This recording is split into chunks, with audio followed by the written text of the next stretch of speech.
Episode 10 की starting में हमें मिनर्वा का सीन दिखाया जाता है, जहां हम बर्नी नाम के एक लड़के को देखते हैं जो हमेशा सोचता था कि वो अपने टैलेंट के साथ कुछ खास है। उसे लगता था कि चाहे वो अपने पेरेंट्स का दूसरा बेटा ही क्यों ना हो, वो इस दुनिया में अपना एक अलग रास्ता जरूर बना लेगा, चाहे कोई भी मेहनत क्यों ना करनी पड़े। वो 7 सेजेस के बीच अपनी जगह जरूर बनाएगा। तभी उसने देखा कि कुछ बुलीज मोनिका के मुंह में एक स्पाइडर घुसाने की कोशिश कर रहे थे। बर्नी ने बिना कुछ सोचे अपनी फायर मैजिक यूज की और उन्हें तुरंत रोक दिया। कमजोरों को तंग करते देख उसने कहा, हम और तुम एक जैसे नोबेल नहीं है, और प्रैक्टिकल स्किल में वो पहले नंबर में आता था, इसलिए उनके पास बर्नी के साथ लड़ने का कोई चांस भी नहीं था। जब वो लोग वहाँ से भाग गए, मोनिका ने उसे अपने पास के थोड़े पैसे देने की कोशिश की, लेकिन बर्नी काउंट एम्बर के नोबेल फैमिली से था, वो ऐसे किसी से पैसे नहीं ले सकता था। फिर जब मोनिका ने कहा मैं सिर्फ एक बर्डन हूँ, तो बर्नी ने मुस्कुराते हुए कहा, गलत, तुम्हें कहना चाहिए था थैंक्स। ये सुनकर मोनिका हल्की सी मुस्कुरा दी। कुछ दिन बाद मोनिका ढूंढती हुई बर्नी के पास आई, एक असाइनमेंट में मदद मांगने। वो मेजक्राफ्ट फॉर्मूलाज और मैथ में ब्रिलियंट थी, लेकिन जनरल स्टडीज में बिल्कुल बेकार। उस दिन से जब बर्नी ने उसे बचाया था, तब से वो उसका ख्याल रखता था और मोनिका धीरे धीरे उस पर डिपेंड करने लगी थी। एक दिन मोनिका कंप्लेन करने आई अपनी प्रैक्टिकल मेजक्राफ्ट क्लास के बारे में। उसे सबके सामने बोलने में डर लगता था। तब बर्नी ने उसे कहा, क्विक चैंटिंग ट्राई करो। मोनिका ने मना किया, ये तो एक्सपर्ट्स के लिए होता है, मेरे जैसे के लिए नहीं। लेकिन बर्नी को यकीन था कि वो सीख लेगी। फिर हमें प्रेजेंट का सीन दिखाया जाता है और हमें पता चलता है ये सब मोनिका का पास्ट था। अब प्रेजेंट में मोनिका को एलियट के साथ चेस टूर्नामेंट के रिप्रेजेंटेटिव के रूप में चुना गया था। ये एक ऑनर था, लेकिन उसके पास चेस के कोई भी अच्छे यादगार पल नहीं थे।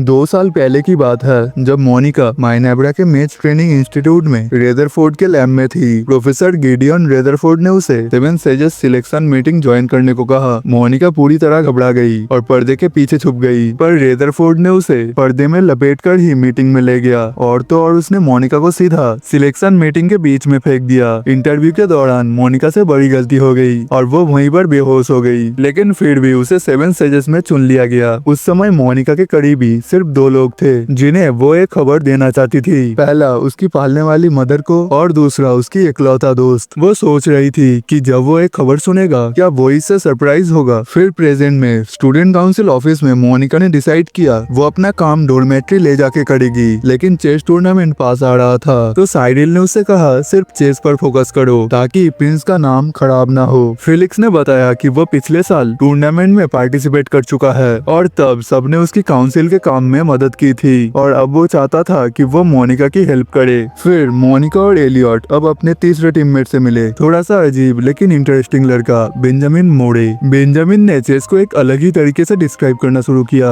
जैसे कोई म्यूजिक हो। उसने बोला कि एलियट का चेस एक मिलिट्री मार्च के रिदम जैसा है, जबकि मोनिका का स्टाइल एक ऑर्केस्ट्रा के सूट जैसे स्मूथ और बैलेंस्ड है। मतलब उसके कहने का सीधा सेंस था मोनिका टीम की कैप्टन होनी चाहिए, लेकिन मोनिका थोड़ा घबरा गई। उसने बोला, मैं तो अभी भी एक इमेच्योर हूँ, पर बेंजामिन ने कामली कहा, बेस्ट प्लेयर ही कैप्टन होता है। फिर हंसकर बोला, मेरी फैमिली मोटो है, चाहे डेप्ट कलेक्टर या लवर से झूठ बोल दो, लेकिन पैसे से कभी झूठ मत बोलना। तब एलियट ने सोचा अब ऑर्डर बदलना मुश्किल होगा, तो उसने डिसाइड किया कि वही कैप्टन बना रहेगा। उसने बोला कि टीम से एक्सपेक्टेशन बहुत हाई है, लास्ट ईयर हमने बहुत ही जबरदस्त परफॉर्म किया था। पिछली टीम में फिलिक्स और नेल थे, दोनों ही स्टूडेंट काउंसिल से। नेल का स्टाइल था ओपोनेंट का वीक पॉइंट पर अटैक करते रहना, एकदम अनप्रेडिक्टेबल। बेंजामिन ने बताया कि फिलिक्स का स्टाइल मोनिका से मिलता है, हर तरह से टैक्टिक्स यूज करके ओपोनेंट के किंग को डिस्ट्रॉय कर देना। फिर जब मोनिका, लाना और क्लोडिया रेस्टोरेंट में थे, मोनिका सोच रही थी कि अगर उसका मैच फिलिक्स से हुआ तो क्या होगा। तभी लाना उसे बुलाती है और शॉपिंग चलने के लिए पूछती है। मोनिका ने बोला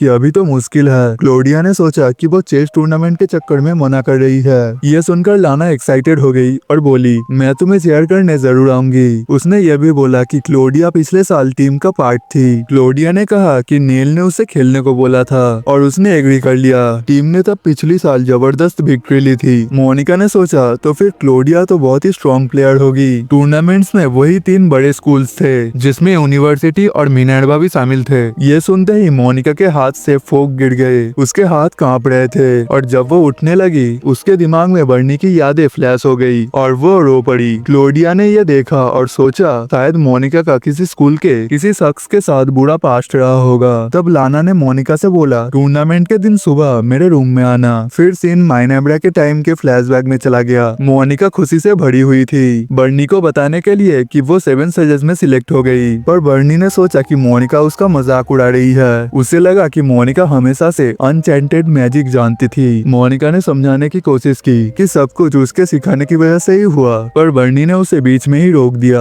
उसने ठंडे टोन में कहा, मैं तो तुम्हें दोस्त भी मुश्किल से कह पाता हूँ। फिर उसने बोला, तुम्हें लोगों को नीचे देखना अच्छा लगता है मिस 7 सेज। मोनिका रो पड़ी, लेकिन बर्नी ने उसे पैथेटिक कहा और बोला, ये सब 7 सेजेस के लायक बिहेवियर नहीं है। वहाँ से जाते हुए बर्नी ने कहा, मोनिका के लिए बेटर होगा अगर वो किसी अकेली पहाड़ी झोपड़ी में जाकर रह ले। और बस यही बात मोनिका के दिल पर छप गई। आज भी जब वो उन पुरानी बातों को सोचती है, उसकी नींद में आंसू आ जाते हैं। जब वो उठती है तो उसका स्वागत रीन करती है, और वो भी स्कूल यूनिफॉर्म पहने हुए। थोड़ी देर बाद नीरो भी आ जाता है, वही यूनिफॉर्म में। रिसेंट अटैक के बाद रीन को मोनिका की प्रोटेक्शन में हेल्प करने का ऑर्डर मिला था, और तब रीन ने एक नोवेल का सीन याद दिलाया जहाँ हीरोइन को तंग किया जा रहा था, लेकिन उसे बचाता है वही लड़का जिसे वो चुपके से चाहती थी। हंसते हुए रीन बोली, अगर कभी मोनिका फंस गई तो हम भी वही सीन दोबारा एक्ट करेंगे, साथ ही थोड़ा स्पाइसी लव ट्रायंगल के साथ। पर मोनिका ने वार्न किया कि यूनिफॉर्म और मिड 20s लुक के साथ हम पे अनवांटेड अटेंशन आ सकता है। थोड़ी देर बाद लाना के रूम में वो मोनिका को एक टाइट ड्रेस पहनाने की कोशिश कर रही थी। फिर उसने उसकी हेयर स्टाइल चेंज किया, उसकी मेकअप किया, ताकि अगर टूर्नामेंट में कोई पुराना इंसान मिल जाए तो वो मोनिका को पहचान ना पाए। लाना ने उसे चश्मा भी पहनाया, और बस मोनिका का पूरा लुक बदल गया।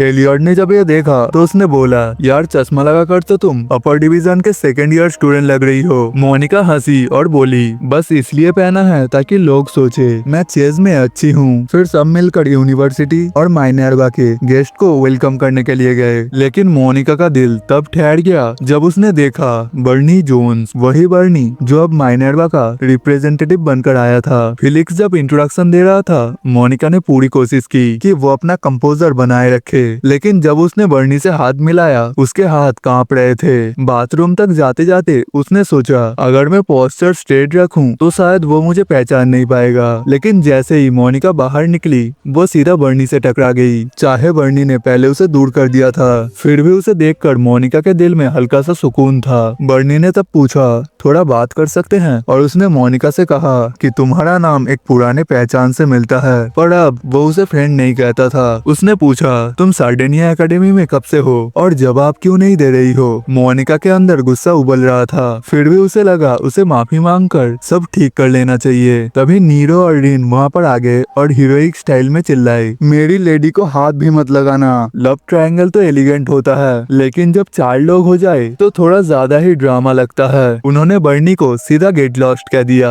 बर्नी उनके आउटफिट देखकर कंफ्यूज था। मोनिका चुपचाप वहाँ पर खड़ी थी जब रीन अपनी इम्प्रूव डिजाइन के आउटफिट उसे प्राउडली एक्सप्लेन कर रही थी।